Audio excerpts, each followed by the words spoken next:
167-page bill, Bill 144.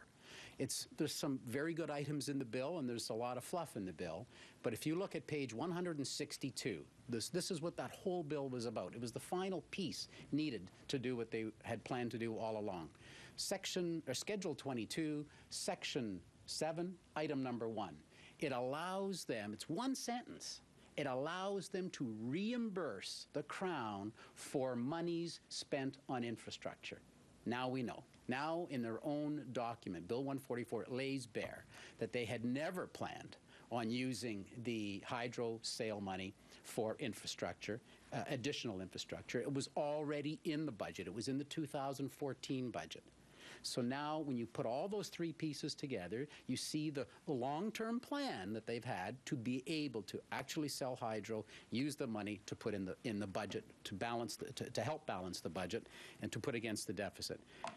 All of that is now confirmed on page 100 of the budget, where they state, I don't have to repeat it, you've seen it, you've heard it, that money now will go towards the deficit. Plain and simple.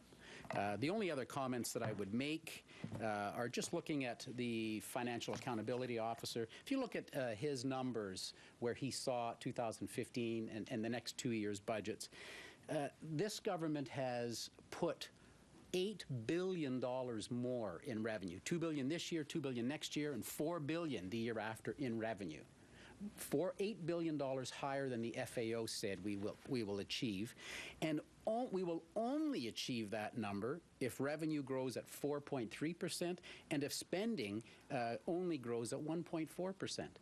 And if that happens, then our deficit in 2017-18 will not balance. If they magically meet all the same conditions they have in the past, they will not meet a balanced budget. They'll have $3.5 billion. But if spending goes up only from 1.4% constraint to 3%, then the deficit will be more than $7 billion, $7.4 billion. So we know now how they're going to do it. What do you think you're going to do with that $1.3 billion in cap and trade?